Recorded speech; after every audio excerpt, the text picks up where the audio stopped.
Thanks for joining us again to have a closer look at the Nomad PDU in the back of a vehicle and trickle charging it from the vehicle directly. What I wanted to say about trickle charging is it's used for just keeping the unit topped up. It's not a way to use it as a major source of charging unit when it's flat. Okay, use your AC/DC 240 charger or use your solar panels to charge it completely when they're flat, and you're never going to have a problem. Again, like I said, you can put the pop-in inverter and then plug your AC/DC charger in there to get the unit half charged, for example, for a couple of hours running at 8 amp. What I've got here again, I've got the 5 amp inline fuse there along the red line, and I've also got a multimeter today just so I can show you the amp. Hopefully you can see it down the bottom here. So what I'm going to do is I'm going to connect my multimeter here to show how it reacts. Now, the MPPT will take probably about 20 seconds to kick in, and the fridge at the moment is plugged in with the lid off, so it's drawing about 4.6, 4.7.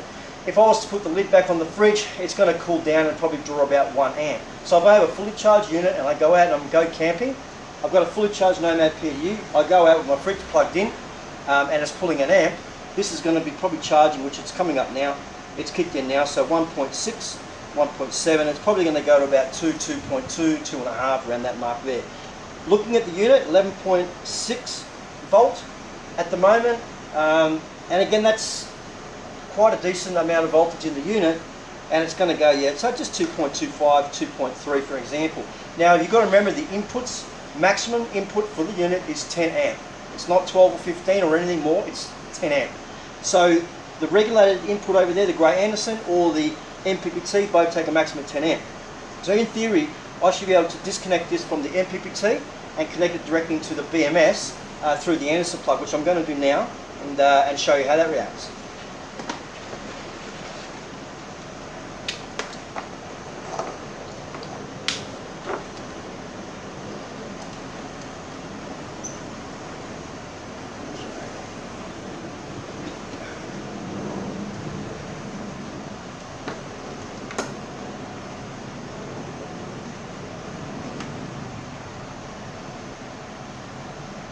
Okay, again 2.3, 2.4, it might get a 0.05 or 0.07 more going through the BMS.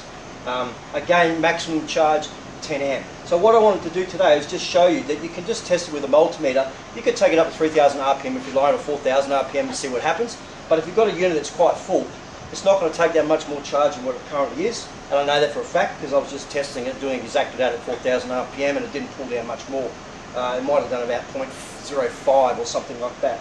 So that's a unit sitting at 11.6. What I'm going to do now is I'm going to take it down to 11, and then I'll take it to 10.5, and then I'll take it down to 10, and we'll watch it to the point where it'll end up trying to suck down too much current. But that means you'll actually, if you test this in your vehicle, you'll get to understand what the Nomad can take before it's going to blow a fuse. You should never have a problem with it. And by trickle charging and continuing, so with a 60 litre fridge like this, for example, the fact is that the unit will probably never run down. So let's run it down and come back and we'll test it again and see how much amp the unit pulls down with a lower charge Nomad. We've dropped it down to 11 volts, still running at 14.5 amp. We had it up higher as you saw before. We'll connect it now to the multimeter. Hopefully you can see it there. And I've connected directly to the BMS just to save time so the MPP doesn't have to think. But it's sitting at 3.7, 3.8 and so on and so forth. What I'm going to do is I'm going to rev it up to 3000 RPM. We'll see what changes on the multimeter.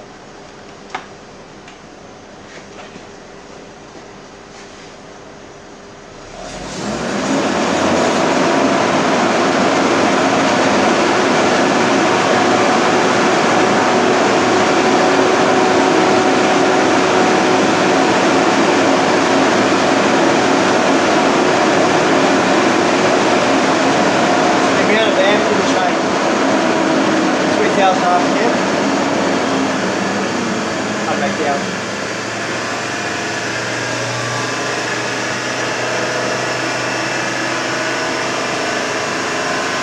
You see the voltage come up fractionally there.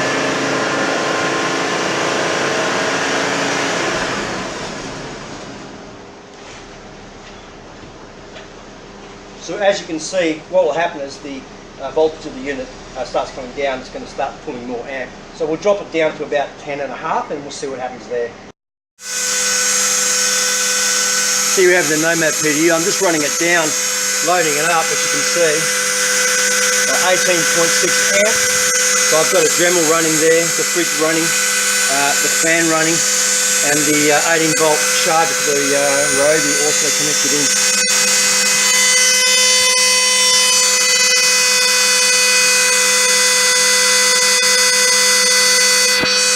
Okay, so we've got the unit down at 10.7, so we've had it on for a fair while at close to 20 amp. Let's have a look at how much draw it pulls now. With the 10.7, car's running about 1500 RPM, and I'm going to connect it to the BMS just to save time. So here we go. So at 10.7 it's about 4.4. If you said 4.5 at 10.7, so I'd suggest 10.5, 10.4 is going to be close to 5 amp. As we get lower, of course, it's going to keep drawing more and more. So that's currently 10.7, drawing 4.16. So as you get to know the unit and you're testing your own vehicle, you'll get to understand at what voltage will draw how much amp. And then you'll know with 5 amp fuse it'll pop at 10 amp. You know that you can actually moderate the charge into the unit based on the voltage. Worst case scenario, plug the pocket inverter in, put your AC/DC charger in for an hour, and that'll pump an 8 amp if you need to. So we'll keep running it down, get it closer to 10, and have a look as we go there.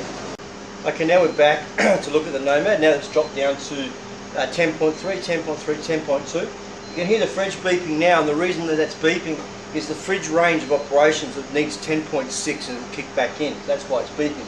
The light's still on and it would stay cold if I had the lid on, but I don't have it on. So I'm just going to turn that off for a second. Okay, and let's test and see how much amp gets pulled from the car now that it's 10.3.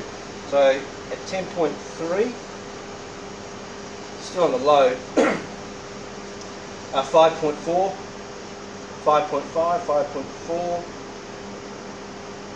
So it has a 5 amp fuse, so the fuse is not going to go yet. So as a rule of thumb, if it's anything up over, say, 10.5, your vehicle's probably going to be under 5 amp providing to the unit. You have to also remember that this unit, when it's flat, is 8.4, so it's got a long way to go before it gets flat. Okay, so at 10.4 it's pulling 5.4, 6, etc. And again, you can rev the car up to 3,000 RPM and see what it gets up to, for an example. And then that should allow you to be able to test the unit at different levels to find out how your vehicle acts. But at the end of the day, the higher the voltage in the PDU, less amp it's going to use. And the fact is, if you use it as a trickle on a full unit, you can see how very little it draws. So we can keep running that down and keep going. And what will happen is, yes, eventually if you're running it down to say 9 volt, it will definitely try and pull 20 plus amp. And yes, the fuse will blow. So that hopefully gives you an understanding of how to actually test it, and just make sure that you know exactly what your vehicle's doing. The other thing is, if I turn the car off, there will still, because this here doesn't shut the accessories off, you have to be aware of that. And we'll connect it. I'm just going to turn the car off now. We'll connect it again and see how much amp it still draws when the motor's off.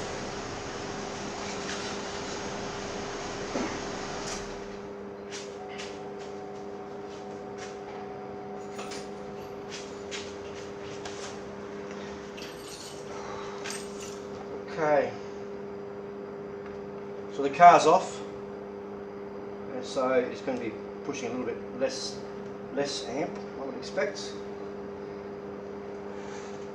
but still not a lot less. Because the battery's now getting below half full, it's still pulling 3.5, 3.4, 3.6. So when I had this sitting overnight with it plugged in, and it was sitting at about 12.2 volt, it was only pulling about 0.4 of an amp, and I accidentally left it plugged in overnight, so it didn't actually affect the vehicle at all.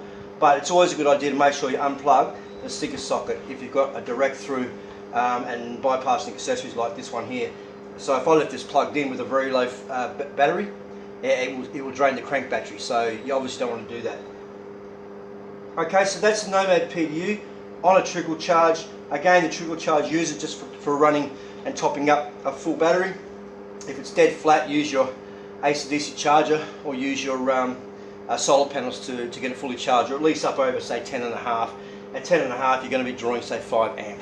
Again, get a multimeter. It's very, very easy to check. Talk to your retailers if they provide you with the multimeter, they'll be able to show how to use it. Extremely easy to use, and then you should have no problems with the Nomad. No more than 10 amp and you'll never have a problem.